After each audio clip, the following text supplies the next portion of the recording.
Howdy, guys, and welcome to season 3 of Celebrity Big Brother. Welcome to Cliff Notes from outside the Big Brother house, and welcome to night number 14 of the overnight feeds recaps. Night 14. Do you realize these house guests have been in this house for 2 weeks? It's hard to imagine, especially since we missed out on the first week, but this is night number 14 for them. They've gone from 11 house guests down to 9. Soon they're going to be down to 8. It's going fast with a 29-day season. So with that in mind, what happened last night? Not as much as some nights. House guests went to bed a little bit early, but I will tell y'all some of the pertinent conversations. And the big key thing that happened yesterday, we did have the nominations. Remember, Misha's on the block. It's her second HOH. She won the first one. She couldn't compete for the second one. She won the third one. She's doing pretty well in those competitions, right? So she did make her nominations. We'll talk about some of the impact of that and maybe what happens going forward. So with that in mind, let's start off late afternoon, but before the actual nominations occur. We'll start there and then we'll work into it. So first of all, we've got Todrick and Misha in the HOH room. Now remember, these two are final two, and there's nothing that is suggesting that they aren't both loyal and true to that final two right now. But we've got the two of them talking in the HOH room. Todrick is telling him that Todd came to him earlier and said that Chris Patrick cannot be trusted. Well, we know that Chris was potentially plotting to go after Todrick, right? Well, unfortunately, he talked to Todd and Lamar a little bit about, can I count on your votes? If I do something like this, I need to talk to Chris Kattan as well.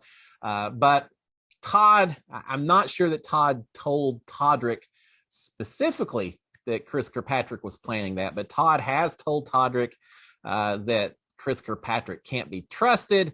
Todrick now suspects, as he should, that Chris Kirkpatrick is plotting against him, and he's thinking, or he's telling Misha, saying, "Look, as soon as Carson's out of the house, Carson's our big target, Misha. But as soon as Carson's out of the house, I'm going to do everything in my power to get Chris Kirkpatrick out next. He's got to go. I don't trust him. He's plotting against us. We got to get him out before he gets us out."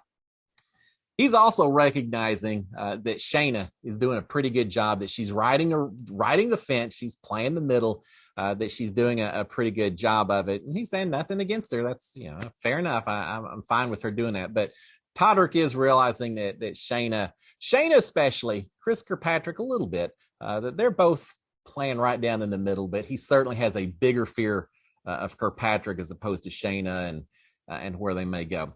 Which, yeah, I get it, and it's not an incorrect assumption, but Shayna has been a little bit more open, it seems like, about hanging out with Shayna, with Cynthia and Carson, and being part of that group of three. I almost would think that they fear Shayna as much as anyone else, but maybe it's because Chris Kirkpatrick's already won an HOH. They think he's a little bit more of a strategic player. Not sure what all's going on, but Todrick seeing Kirkpatrick as his primary threat right now inside the house. The plan is to put up Cynthia and Carson on the block, and then if one of them wins a veto, pulls himself off, Chris Kattan would go up as the alternate. We'll see if that happens a little bit later today. So we've got Carson and Shayna talking, and Shayna is upset that no one is targeting Misha. She's saying, all these, everyone's talking about going after Todrick and all that, but really, why aren't we going after Misha instead? She's the strongest one right now. But she's figuring that either her, Carson, Cynthia, or Chris Kirkpatrick need to win the next HOH and take Misha out, even before Todrick. It's what Shayna's thinking. Shayna does not like the fact that she sees Misha very much as the head of the other side running everything. She fears Misha much more than Todrick does, but she doesn't think that everyone else feels the same. She mentions a couple of times that Chris Kirkpatrick, she said, yeah, he'll go after Todrick, but he's leaving Misha alone. He feels like he's too tight with her. She mentions that Todrick had that Chris Kirkpatrick said he had a final two with her, but he may also have one with Misha, and she just doesn't think that Kirkpatrick is intent on going after Misha first, which she thinks needs to be done. All right, we've got Todrick talking. Cynthia is talking to Todrick. She's well, let's talk about it before this. Let's talk about the nominations because we have a break.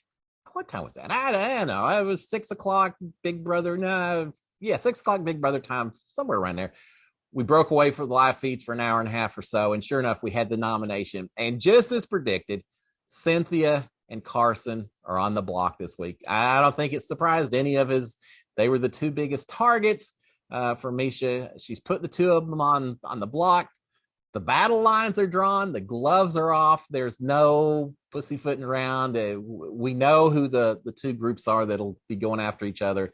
The only big question now going forward, are we going to flop back and forth in terms of power? Are we going to have Misha win at one next, one time Cynthia, Carson, Shayna win at the other and go back and forth? It remains to be seen. But Cynthia and Carson are on the block.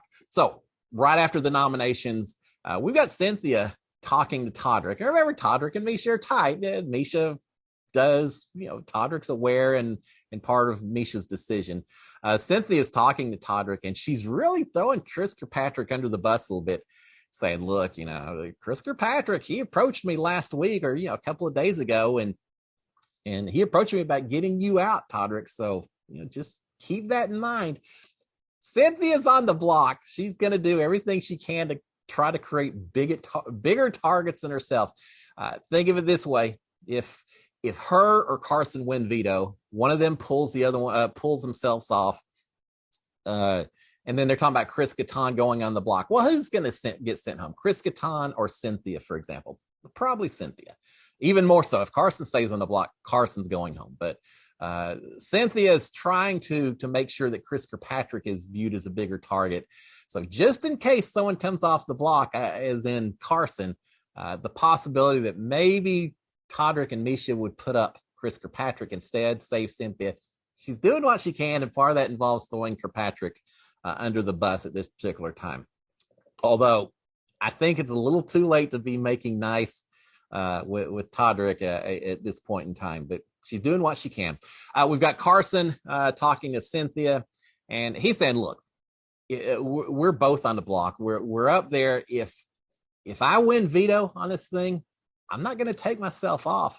I'm going to take you off, Cynthia. And Cynthia's like, well, why in the heck would you do that? But his idea is that he thinks she has a better chance of going to the end. He thinks she has a better chance of working. He says a couple times, you need to get with all the women, form a women's alliance and everything. And he just thinks that she has a better chance. She works better with Todrick than he does. He thinks that Cynthia could go further in the game. He said, as long as I'm in the house, I'm going to be a target every single week. So just go and get me out and you do your magic. And so he's willing to throw himself on the sword and take himself out. And we'll see if it actually happens. It's hard. I don't care what your motivations are, what you think the long-term strategy is, to not protect yourself, to not pull yourself off if you have the opportunity. Yeah, I think he'd still do it. But he's playing the loyalty card, I suppose, and saying, I'll pull you off, and I'll stay up there, and we'll see if that happens. All right, we've got Shayna and Cynthia talking, and Cynthia and Shayna and Carson are all talking about Lamar. They're talking about Lamar Odom as far as strategy. Isn't that amazing? Apparently Lamar is upset that Misha didn't put up Chris Kattan since he wanted to go home, since he just was feeling so bad on eviction night just a night or two ago. Goes so fast. But Chris Kattan, Carson made cake yesterday. It looked pretty good. Peanut butter and chocolate, and I think some whipped cream thrown in there.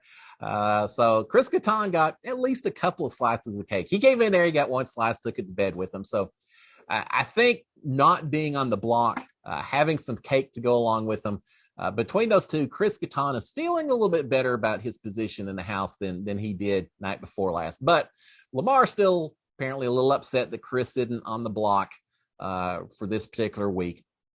And Lamar is also saying, apparently he told, I think Shayna is the one saying this. He told Shayna, said, look, if I get HOH, I'm putting up Todrick and Misha. My loyalties are not to them. That's who I'm going to put up. The odds of Lamar or Todd Bridges winning HOH, about the same odds that Derek Frazier had to win HOH last season, right? Nothing against them. They may have a basketball, play a game of horse to win HOH, and I may put some money. I still may not bet on Lamar, but now you never know with these competitions. You could have a random competition. You could have him just turn it on one of these times, but haven't seen anything from Lamar or Todd yet that makes me think they're going to be big power brokers in this game. Doesn't mean that they may not be swing votes. And if they're swing votes and they can control all kinds of things that happen in his house, wouldn't that be interesting? But Lamar saying if he does get the chance that he's going to go ahead and put up Todrick and Misha during his HOH reign. We'll see. Cynthia thinks that Misha is probably most scared of Lamar of everyone in the house. Well, that's probably not who I would pick, but maybe. I mean, maybe Misha recognizes that Lamar is one of these that can easily be pulled to one side or the other. So maybe that's where her fear is, more so than him turning into a comp beast going forward, or this big strategic threat. What if Lamar's just been playing is that he's under the radar the whole time? He's got this game down to a T.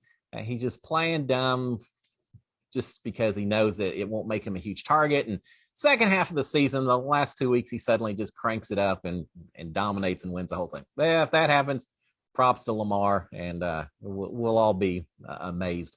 But yeah, he's starting to at least come into conversations a little bit. I think when you only have 9 people left, everyone becomes a key. Everyone becomes a possible swing vote. Everyone becomes part of the overall consideration. So as we see the groups forming up, better defined, one group versus the other, you're also starting to see, I think, people thinking a little bit further down the road to when there's 5 people, 6 people. Who do we have in our pocket? Who do we not have in our pocket? And Lamar and Todd are going to come into play with that. So we're talking about that. All 3 of them, Shayna, Cynthia, and Carson, they're all ragging on Chris Kirkpatrick. And again, talking about how tight he is with Misha, and that even though Misha and Todrick have the final 2, that really Chris Kirkpatrick, he's not going to do anything. He's kind of fanboying Misha, that he'll do anything possible to help her along the way. And because of that, he just can't be trusted by any of this group of 3. And they're kind of right. So it is what it is. All right. And with that being said, it was a fairly early night. House guests are all in bed by 1:30 or so, Big Brother time. So I called it a night as well. I don't think anyone is up the rest of the evening. If so, let me know in the comments. I don't think any other big explosives happened, but we'll see. I expect today being Wednesday that we'll probably have the veto competition today, the veto ceremony on Thursday, the live eviction on Friday. Seems like that may be how these schedules are working out, but it's still a little bit up in the air. But until we have the veto competition, I don't expect to see a whole lot more wild activity happening. But once that occurs, depending on who wins, we'll see who the primary target is for Friday night's eviction. Guys, y'all have a fantastic Wednesday. I will talk to y'all tomorrow. Until then, SKD 143. Cheers, my friends.